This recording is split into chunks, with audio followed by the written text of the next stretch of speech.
Hi guys, welcome to Oliveboard. और आज अपन इस वीडियो में एक बहुत ही इंपॉर्टेंट डिस्कशन करने वाले हैं एक्सपेक्टेड कट ऑफ मार्क्स के बारे में एसएससी सीजीएल 2021 का। जो आपका एग्ज़ाम आपको पता है कि 11 से 21 अप्रैल के बीच में होना था, जो कि 7 दिन आपका एग्ज़ाम हुआ है ना। पहले 11, 12 और 13 को एग्ज़ाम हुआ और बीच में गैप था, फिर 18, 19, 20 और 21। ठीक है, तो ये चार दिन इधर पे और 3 दिन इधर पे आपके एग्ज़ाम हुए हैं। टोटल आपका जो एग्जाम है वो 7 डेज यानी कि 21 शिफ्ट में आपका ये एग्जाम हुआ है। ठीक है, तो इसमें आपकी कौन सी शिफ्ट सबसे आसान थी, कौन सी शिफ्ट आपकी सबसे कठिन शिफ्ट थी, है ना, इस पे भी अपन बात करेंगे। और कितने मार्क्स अगर आप आके आ रहे हैं, रॉ स्कोर की मैं बात कर रहा हूँ। ठीक है, नॉर्मलाइजेशन तो क्या होगा वो एसएससी ही जानती है, लेकिन रॉ स्कोर जो आपका एक्सपेक्टेड है कितना अगर आप लाते हैं तो आप एक तरह से टियर 1 क्वालिफाई कर जाएंगे और आपको मेंस देने का मौका मिलेगा। ठीक है, तो इन्हीं सारे डेटा पे बात करना है। वीडियो स्टार्ट करने से पहले अगर आप ऑलिव बोर्ड से नहीं जुड़े हैं तो ऑलिव बोर्ड से जुड़िए, और कोई भी एसएससी, बैंकिंग और रेलवेज कोर्स और मॉक टेस्ट के लिए आप कोड यूज करिए सौरभ। ये कोड से आपको मैक्सिमम डिस्काउंट मिल जाएगा ऑलिव बोर्ड के सभी बैंकिंग, एसएससी और रेलवे कोर्स में और मॉक्स में। तो आपको कूपन कोड ध्यान रखना है, SAURABH। ये अप्लाई करेंगे, सबसे ज्यादा छूट इसी कूपन कोड से मिलेगी। चलिए, तो सेफ स्कोर देखते हुए पहले हम एक चीज करते हैं, पहले कि सेफ स्कोर कितना होगा। ठीक है, उस चीज पे पहुंचने से पहले हम ये देखते हैं कि जितने भी दिन एग्जाम हुआ है वो अटेम्प्ट के बेस्ड पर उनकी क्या एनालिसिस है ना। अटेम्प्ट के बेस्ड पर कितने अटेम्प्ट्स किए हैं बच्चे, एवरेज अटेम्प्ट क्या आ रहा है वो देखते हैं। तो अगर 11 अप्रैल की जो पहला दिन था एसएससी सीजीएल के पेपर का, तो अगर हम पहले दिन देखें तो शिफ्ट 1 में आपका जो ओवरऑल एवरेज है वो 81 अटेम्प्ट था। शिफ्ट 2 में थोड़ा कठिन तरफ देखने को मिली शिफ्ट, थोड़ी अच्छी शिफ्ट देखने को मिली। और जो शिफ्ट थर्ड थी वो भी आपकी नॉर्मल मॉडरेट शिफ्ट देखने को मिली। तो उसमें कितना था आपका 80 यहाँ पे एवरेज अटेम्प्ट था। ठीक है, चलिए, अगर आप यहाँ पे सेक्शनल अटेम्प्ट देख सकते हैं। ठीक है, अगर आप कहें तो जीके थोड़ा सा कठिन थी, है ना। जीके जो थी आपका, जीके और जीएस, ये तो आप समझ लीजिए कि सारे ही शिफ्ट में कठिन ही आ रही है। किसी शिफ्ट में 2-4 सवाल ज्यादा कठिन हो जा रहे हैं, तो किसी में 2-3 सवाल का वहां पे आसान भी मिल जा रहे हैं लड़कों को, है ना। तो जीके जीएस तो ऐसा समझ लीजिए कि सात के सातों दिन अच्छी थी, है ना। तो उसी के बेस पर अपन ये एनालिसिस यहाँ पे कर रहे हैं। ठीक है, तो ये मैंने बताया 11 अप्रैल का। अगर इसी तरह हम 12 अप्रैल का देखें तो 12 अप्रैल में 87 अटेम्प्ट थे आपके फर्स्ट डे में। ठीक है, तो अब यहाँ पे देखिए 12 अप्रैल की शिफ्ट 1 थोड़ा सा इजी शिफ्ट में आपकी जा रही है। कहाँ पे जा रही है? इजी शिफ्ट में जा रही है। 23 बच्चे 23 रीजनिंग में अटेम्प्ट हैं। जीएस भी आसान थी, क्वांट भी आसान थी और इंग्लिश भी आसान थी। तो ओवरऑल जो था ये शिफ्ट इजी की तरफ झुक गई है, क्योंकि 87 एवरेज अटेम्प्ट आपका बहुत होता है। शिफ्ट 2 में फिर से कठिन हो गई शिफ्ट, 78 अटेम्प्ट थे। और थर्ड वाली शिफ्ट भी मॉडरेट शिफ्ट रही, क्योंकि यहाँ पे आपकी रीजनिंग, क्वांट और इंग्लिश तो उसी तरह थी, लेकिन सेकंड और थर्ड में जीएस आपकी टफ हो गई। तो ओवरऑल जो 12 अप्रैल का एवरेज आपका अटेम्प्ट था ये था 81 नंबर। उसी तरह अगर हम 13 अप्रैल की बात करें तो 13 अप्रैल लगभग लगभग तीनों शिफ्ट आपकी बराबर थी, 81, 81 और 80 नंबर की। लगभग 80 अटेम्प्ट ही आपके एवरेज अटेम्प्ट थे टोटल, है ना, 13 अप्रैल वाले पेपर में। और आप यहाँ पे सबका सेक्शनल देख सकते हैं। शिफ्ट 2 में जीके थोड़ा सा ज़्यादा कठिन थी, बाकी तो ओवरऑल आपका मॉडरेट ही था पेपर, है ना। फिर इसके बाद अगर हम बात करें, बीच में तो कोई पेपर हुआ नहीं 18 अप्रैल को। तो 18 अप्रैल की शिफ्ट 1 थोड़ा सा आसान देखी गई, है ना। तो 18 अप्रैल की शिफ्ट 1 थोड़ा आसान देखी गई। फिर इसके बाद थोड़ा सा इजी टू मॉडरेट लेवल में आपका सेकंड और थर्ड शिफ्ट देखा गया। ठीक है, यहाँ पे सेक्शनल आप देख सकते हैं सभी का कितना कितना। ये सारा डेटा ऐसा नहीं है कि किसी एक का है, ये एवरेज है। मतलब कि एवरेज जो बच्चों से पूछ करके पता किया गया, जो सर्वे में आया है। ठीक है, कि सर्वे में जो बच्चों से पता किया गया कि उन्होंने कितने कितने अटेम्प्ट करे हैं, है ना, उनकी शिफ्ट कौन सी थी, कौन से दिन का पेपर था। तो ये ओवरऑल एक एवरेज डाटा है कि इस पे, इसके बेसिस पे सारी चीजें मैं एनालाइज कर रहा हूँ आपके सामने। ठीक है, और 19 अप्रैल की अगर बात करें तो 19 अप्रैल आप ऐसा समझ लो कि इसका जो फर्स्ट एंड सेकंड शिफ्ट थी ये आपकी टफेस्ट शिफ्ट है ना। ये जहां तक है, अगर 21 तारीख में शिफ्ट में नहीं है ना, तो आपका 19 अप्रैल वाला जो है फर्स्ट और सेकंड, ये आपकी टफेस्ट शिफ्ट में इन दोनों को रखा जाएगा। जब आपका फाइनल आंसर की आएगा तब भी इनकी आपकी सारे सब्जेक्ट इनका जीएस और जीए में तो एवरेज आप देखेंगे, लेकिन क्वांट जो थी वो तीनों शिफ्ट की बड़ी कठिनाई थी, है ना। क्वांट भी थी और रीजनिंग भी। क्वांट और रीजनिंग दोनों काफी अच्छे थे, है ना, 19 तारीख की शिफ्ट 1 और शिफ्ट 2 के। तो अगर आप देखें तो 19 तारीख की शिफ्ट 1 का एवरेज अटेम्प्ट केवल 70 क्वेश्चन है और शिफ्ट 2 का 71 है। यहीं पे शिफ्ट थर्ड का 77 क्वेश्चन है। तो शिफ्ट थर्ड तो थोड़ा फिर भी मॉडरेट की तरफ झुक गई है, ठीक है, ये आपकी मॉडरेट की तरफ झुक गई है। लेकिन अगर हम देखें तो शिफ्ट 1 और शिफ्ट 2 आपकी टफेस्ट शिफ्ट में अभी भी आ रही हैं। अब देखें 20 अप्रैल का, हम 20 अप्रैल तक का बस डाटा देखेंगे, 21 अप्रैल का डाटा मुझे मिला नहीं, है ना। तो 20 अप्रैल 6 दिन का डाटा देखेंगे। 21 अप्रैल का डेटा मुझे मिला नहीं, लेकिन 6 दिन का डेटा बहुत होता है एनालाइज करने को, ठीक है, क्योंकि लगभग लगभग सबका पेपर यहाँ पे 6 दिन में ही खत्म हो चुका है। तो 20 अप्रैल का अगर मैं डाटा देखूं तो मैं देखूंगा शिफ्ट 1 में आपका लगभग 83 अटेम्प्ट है, शिफ्ट 2 में 82 एंड शिफ्ट थर्ड आपकी आसान थोड़ा सा इजी शिफ्ट है। तो यहाँ पे देखिए 20 तारीख वाली जो शिफ्ट है ना, तो 20 तारीख वाली 18 की शिफ्ट 1, अब देखिए ये इजीएस्ट में आ गई, है ना, ये भी इजीएस्ट शिफ्ट में आ गई।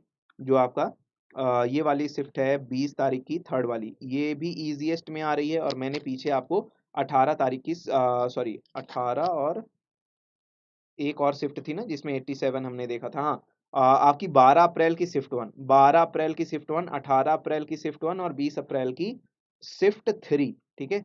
तो 12 अप्रैल यहाँ पे फर्स्ट शिफ्ट, है ना, और 18 अप्रैल की फर्स्ट शिफ्ट और 20 अप्रैल की थर्ड शिफ्ट, ये आपकी आसान शिफ्टों की तरफ झुक गई हैं, ठीक है। ये इन्हीं में से देखिएगा सबसे इजी कोई शिफ्ट हो जाएगी आपकी, और जो आपका सबसे टफ वाली शिफ्ट है वो आपकी होने वाली है 19 तारीख की पहली या दूसरी शिफ्ट।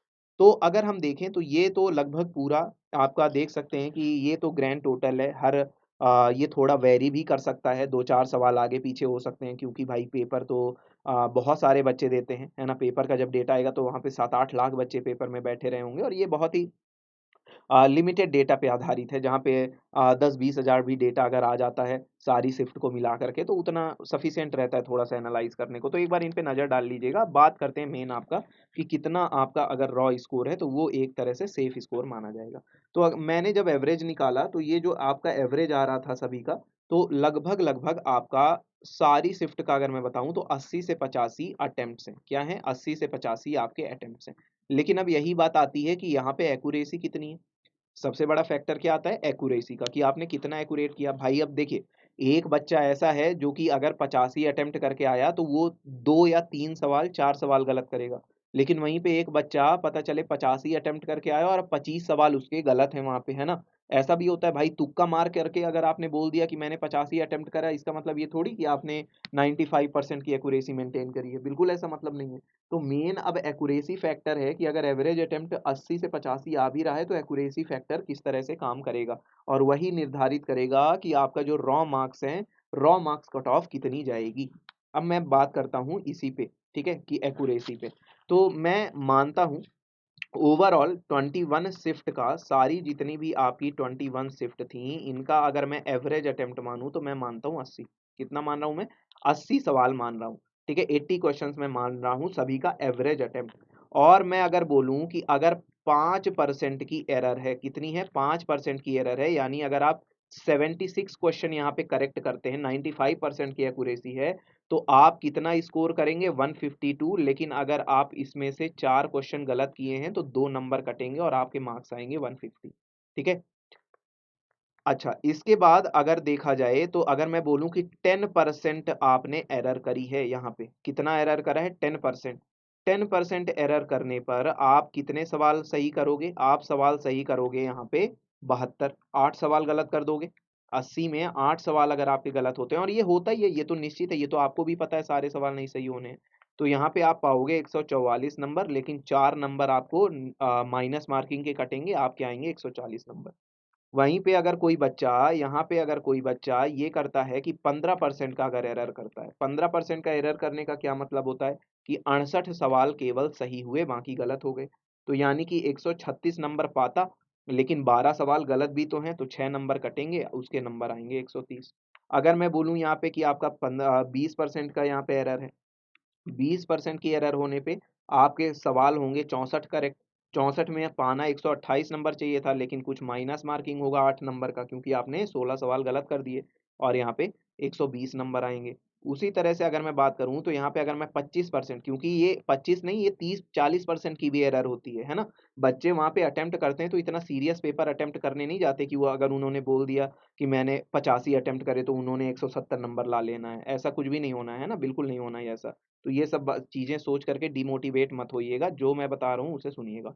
तो ये चीज देखिए, तो मैंने क्या लिया ना, 5 मैंने स्लैब लिए, मैंने 5 स्लैब लिए कि अगर बच्चा 5% का एरर करता है, 10% का एरर करता है, 15%, 20 और 25% का एरर करता है, तो वो नंबर लाएगा 150, 140, 130, 120 और 110। ठीक है। अच्छा, आप एक बात को समझिए, आप एक बात को समझिए कि ये वाले बच्चे बहुत कम होते हैं। ठीक है, 150, 95% एक्यूरेसी वाले बच्चे बहुत कम होते हैं, और मैक्सिमम जो आपके बच्चे हैं वो ज्यादा से ज्यादा गलती करते हैं, है ना। 20%, यहाँ से 15% से नीचे, 20% से नीचे आपका जो बच्चे रहेंगे जिनकी एक्यूरेसी आपकी 80% से कम रहेगी, वो सबसे ज्यादा बच्चे रहते हैं। और जिनकी एक्यूरेसी 90% से ऊपर होती है, ऐसे बहुत ही कम बच्चे होते हैं जिनका एक्यूरेसी 90% से ऊपर है।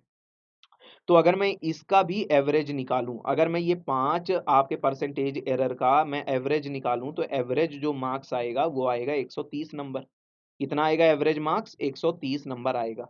ठीक है। लेकिन इसके बाद भी जैसे मैंने कहा कि जो आपका फैक्टर है, वो फैक्टर पहले नीचे जाओगे तो फैक्टर आपका 2 का होगा बच्चों के बढ़ने का, फिर नीचे 3 का फैक्टर हो जाएगा, फिर नीचे 4 का फैक्टर हो जाएगा। इस तरह से जैसे जैसे आप नीचे जाओगे, ज्यादा से ज्यादा स्टूडेंट का वहां पे नंबर ऑफ क्वेश्चंस रॉन्ग ज्यादा होंगे, परसेंटेज एरर ज्यादा होगा, एक्यूरेसी बहुत कम होगा। तो यहाँ की अगर मैं इतना नॉर्मल एवरेज मानूं कि एवरेज मार्क्स 130 आ रहे हैं, तो इसको भी आप कम कर लीजिए। जब नीचे जाएंगे, जैसे जैसे बच्चे बढ़ेंगे उनके मार्क्स और कम जाएंगे, तो ये आपका जो एवरेज है ये आएगा 118 से 120 मार्क्स के करीब। कितना आएगा? 118 से 120 मार्क्स के करीब। तो आप ये समझ लीजिए कि अगर अभी आप मॉडरेट शिफ्ट में हैं, ठीक है, मैं दो चीजें बोल रहा हूं, अगर आप एक मॉडरेट शिफ्ट में हैं, ठीक है, मॉडरेट शिफ्ट में हैं, और आपका मार्क्स है, यूआर कैटेगरी बस की बात कर रहा हूं, बाकी कैटेगरी वाले लोग अपने हिसाब से वहां पे 5-10 नंबर घटा लेना। यहाँ पे मॉडरेट शिफ्ट की अगर मैं बात करूं, तो अगर 118 से 120 नंबर आपके हैं, यही आपकी एवरेज यहाँ पे रॉ स्कोर कट ऑफ होने वाली है। ठीक है। अगर 118 से 120 रॉ स्कोर है, तो बिल्कुल आप टीयर 1 क्वालिफाई कर जाएंगे। आफ्टर नॉर्मलाइजेशन आपकी कट ऑफ क्लियर रहेगी। वहीं पे अगर मैं इजी शिफ्ट की बात करूं, अगर मैं वहां पे बात करूं कि अगर किसी की इजी शिफ्ट थी, तो इजी शिफ्ट वाले ये जान लीजिए कि अगर आपका यहाँ पे स्कोर 122 से 125 नंबर तक लाई कर रहा है ना, तो ये आपका रॉ स्कोर में आप समझ लीजिए कि आपका कट ऑफ क्लियर हो जाएगा। ठीक है। इजी शिफ्ट वाले 122 से 125 नंबर, 125 ही मान करके चलें यूआर कैटेगरी वाले, तभी आप टीयर 1 यहाँ पे क्वालिफाई कर लेंगे। ठीक है। तो ये लगभग लगभग मैंने एनालिसिस किया, जितना मेरे पास डेटा आया। मुझे नहीं पता ये कितना सही होने वाला है, कितना गलत होने वाला है, लेकिन इतना पता है कि आपका प्लस माइनस 5 नंबर से ज्यादा का एरर नहीं आने वाला। इनफैक्ट +-3 से ज्यादा का एरर यहाँ पे नहीं आने वाला है। 5 तो फिर भी ज्यादा हो गया, +-3 मार्क्स का यहाँ पे एरर आपको देखने को मिल सकता है। इसके अलावा कोई भी एरर आपको देखने को नहीं मिलेगा। तो मैं ओवरऑल कह दूं, ओवरऑल अगर मैं कहूं यहाँ पे, तो 122 से 123 नंबर। ठीक है। अगर आपको लगता है कि मेरे सवाल गलत होने के बाद भी, है ना, अगर मेरे सवाल गलत होने के बाद भी 122 से 123 नंबर मैं पा जाऊंगा, तो आप अगर इतना नंबर पा रहे हैं, तो यानी कि आपकी cut off after normalisation clear है, कोई टेंशन वाली बात नहीं है। आप टीयर 2 की प्रिपरेशन जितना जोश के साथ शुरू कर सकते हैं शुरू कर दीजिए, क्योंकि मेंस ही है अब जो आपको यहाँ से बचा भी सकता है। ठीक है। जो बच्चे बॉर्डर में क्वालिफाई हो रहे हैं, या उन्हें लगता है कि जस्ट टीयर 1 क्वालिफाई करूंगा, वो बच्चे इतना जान ले कि अगर मेंस में 380 नंबर अगर आप नहीं लाते हैं 400 में, है ना, तो वहां पे आपका जो है नैया पार लगना थोड़ा सा मुश्किल है। ठीक है। तो आप कोशिश करिए, अभी से लग जाइए कि आपको 380 प्लस का टारगेट लेकर के चलना है मेंस के एग्जाम में। जब 380 390 का टारगेट लेकर के चलेंगे, तब कहीं 360 370 आप पहुंच पाएंगे, है ना। और अगर इतना आप पहुंच भी गए, तो ये समझ लीजिए कि कोई ना कोई आपको पोस्ट मिल जानी है। ठीक है। तो ये मैं छोटा सा एनालिसिस किया था, और ताकि सभी तक को पहुंच जाए, सभी तक ये बात। कि आपका क्या यहाँ पे हो सकता है फाइनल कट ऑफ। ठीक है, तो चलिए लाइक कमेंट और शेयर जरूर करिएगा। ठीक है, और सब्सक्राइब जरूर करिएगा ऑलिव बोर्ड एसएससी चैनल को। और कमेंट सेक्शन में ये बात जरूर बताइए कि किस शिफ्ट में आपका पेपर था, है ना। शिफ्ट और डेट आपको बताना है, और आपको ये बताना है कितने सवाल आपने अटेम्प्ट करे और आपने कितना एक्यूरेसी मेंटेन किया। ठीक है, एक्यूरेसी आपको क्या लगता है कि आप कितने सवाल गलत करोगे, है ना। मान लीजिए जितने भी अटेम्प्ट किया, आपको क्या लगता है आप कितने गलत करोगे, एकदम जेन्युइन कमेंट देना, और किस डेट और किस शिफ्ट में एग्जाम था। और शेयर जरूर करना, लाइक जरूर करना वीडियो अगर पसंद आई हो तो। मिलेंगे अगली क्लास में, ख्याल रखिएगा, take care and bye bye.